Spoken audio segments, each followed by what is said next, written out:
Maintenant, nous allons passer à la dégustation des produits qui sont dégustables tout de suite. Donc, ces petites croquettes, les chips, les coins et les fèves de cacao. Après avoir dégusté ces différents produits, je viens maintenant vous donner mon avis. J'ai pris la peine de faire frire les 3 différents popcorn et je vous donne maintenant mon ressenti concernant le produit. Déjà pour Miss Pop, on avait droit à 250 grammes de popcorn dans notre emballage, ce qui nous a donné un résultat un peu médiocre quand même. Et les popcorn au sorti de là sont assez durs, donc ça ne m'a pas plu du tout. Je ne sais pas pour vous qui avez déjà essayé, qu'est-ce que vous en pensez de ça, mais je pense qu'il y a encore du travail à revoir là-dedans. Pour 250 grammes, on devrait quand même avoir quelque chose de plus grand. Chez Happy Popping Corn, j'ai été très déçu par le résultat. Vu la quantité qu'on a pu obtenir, on a eu beaucoup plus de grains de maïs qui étaient gardés au fond de la marmite. C'est tout simplement dommage. Parce que si pour les 150 grammes, on avait eu au moins tous les grains qui étaient transformés en pop, je pense que ça aurait été aussi très bien.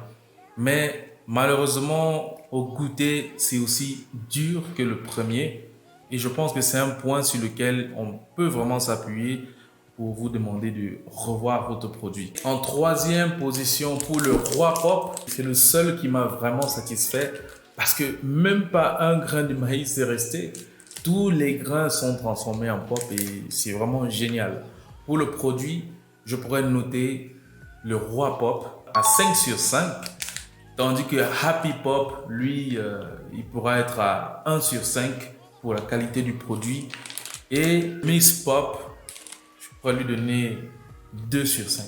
En présentation, on peut bien voir que nos différents popcorn ont quand même quelque chose de différent. Donc, pour Miss Pop, on a une quantité pour 250 grammes que je trouve assez médiocre. Et pour notre Happy Popcorn, on a quelque chose d'assez vraiment désagréable. Mais pour notre Roi Pop, sacré, c'est le winner. Il a gagné. Tellement c'était beaucoup pour 150 grammes que je n'ai même pas pu déposer dans une assiette pour vous montrer la quantité exacte pour chacun.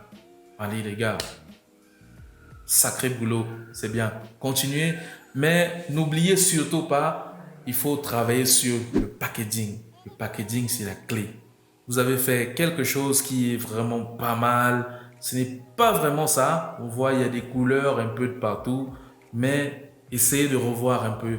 Mettez l'accent sur le design. Je pense que ça va aller avec le produit et ça sera parfait.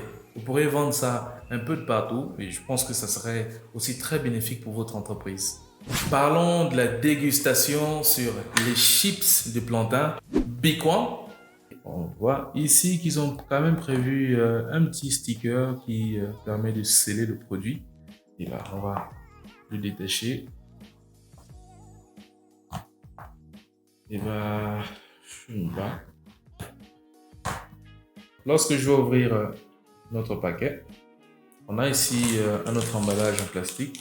C'est bien pensé pour protéger, qu'il ne puisse pas être atteint par l'huile et aussi de bousiller la saveur, ça serait vraiment un gâchis. Mais le type de plastique, il est quand même assez faible. Donc, je pense que ce serait plus intéressant d'utiliser un plastique un peu plus solide. Pour l'ouvrir, il faut mettre un peu de force, sinon ce sera un peu compliqué.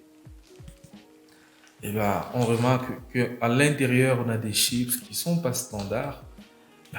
C'est un peu comme du foutoir. On a juste balancé du plantain à l'intérieur. Et il faudra penser à faire mieux, les gars. Sinon, il y a la concurrence, comme j'ai dit tout à l'heure. Passons maintenant au deuxième emballage, qui est exactement la même chose. Donc, pour le détacher, on a exactement les mêmes paramètres. Contrairement à l'autre, on a ici des finitions qui sont un peu différentes. C'est quand même un peu mieux, mais ce n'est pas toujours exactement ça. Je pense qu'il faut revoir un peu ce design-là. Malheureusement, les gars, j'ai pu goûter les chips, mais je n'étais pas satisfait parce que C'est assez dur, c'est très mal conservé. Une fois qu'on a mis ça sous la dent, c'est assez désagréable. Vraiment désolé.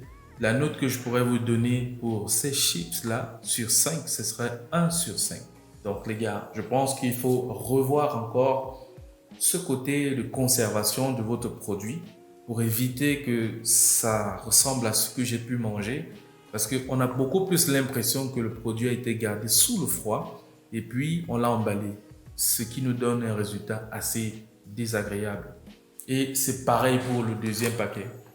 Donc, j'ai même pas pu déguster jusqu'à la fin parce que c'était vraiment pas agréable. Alors, si on doit comparer avec ce produit-ci, je pense que lui, il vaut sacrément son coup. Une fois qu'on l'a ouvert, on sent vraiment qu'il y a une différence. Au niveau des différents produits, on a chez Njoka quelque chose de plus souple, quelque chose d'assez doux. Par contre, par ici, c'était un peu très dur, je pense. Donc, essayez de revoir le produit. Je pense que si vous retravaillez sur la conservation et aussi si vous travaillez sur la bonne présentation de votre produit, vous aurez quelque chose de parfait. Mais sans oublier aussi le design, bien évidemment, parce que les deux, ils vont ensemble. Il faut associer la forme et le fond. Si vous mélangez les deux, les gars, vous allez devenir des très grands concurrents. Pourquoi pas de Njoka? Par contre, chez Monsieur Crack, j'ai fait un tour et j'ai été agréablement surpris. On remarque ici, dans ce petit coin, on peut déballer, on peut détacher le plastique. Voilà, comme ça. Je vais faire ceci. Voilà. Au final, on a un produit qui est quand même assez reconnu. Je pense que plusieurs personnes le font. La différence ici, c'est juste que c'est dans son emballage. Voilà, c'est ce qui fait en sorte que ça puisse être démarqué des autres produits. Sinon, on va goûter et on va savoir qu'est-ce que ça nous donne. Est-ce que c'est aussi croc-crac tel que c'est écrit? On va très vite découvrir cela. Sinon, le produit, il est vraiment pas mal. Mais il faut toujours encore revoir ce packaging-là pour que ça soit aussi plus confortable lorsqu'on veut sélectionner notre produit dans un rayon de supermarché, par exemple. Je l'ai dégusté et jusqu'à maintenant, j'ai encore envie de le manger parce qu'il est quand même assez différent. Ici, il s'agit d'un assemblage entre le blé et le manioc, plus du sucre. On peut le voir au niveau des ingrédients. Et voilà, je vous assure les gars, c'est c'est magnifique. Le dernier produit, qui sera les fèves de cacao. Ça, ce sera mon favori parce que j'aime pas beaucoup le sucre. Donc, je vais ouvrir cela tout de suite. Ah ben, c'est très simple à ouvrir. Il n'y a pas de scellé. Ben, c'est juste une boîte comme ça. Et à l'intérieur, on a notre produit. Et ben, on va constater ensemble, hein, c'est très grave ça. Parce que j'ai l'impression que j'ai acheté un produit qui a été très mal conservé. Parce qu'on peut voir à l'intérieur les toiles d'araignée. Ah, c'est très grave. Et aussi, j'ai un insecte qui est là, un insecte encore vivant. Ah, ça, c'est assez dégoûtant. Je ne sais pas si je dois le retourner ou alors je dois peut-être porter plainte. Mais je préfère m'arrêter ici à faire cette vidéo pour que ça puisse vous interpeller, vous qui avez fait ce produit. C'est pas gentil du tout. Ce n'est pas bien protégé. Et là, on peut voir qu'il y a un insecte à l'intérieur. On a aussi des toiles d'araignée. Je pense que je vais balancer ce produit à la poubelle. Je ne pourrai plus consommer ce produit parce que vu ce qu'il y a à l'intérieur, ça ne m'intéresse plus.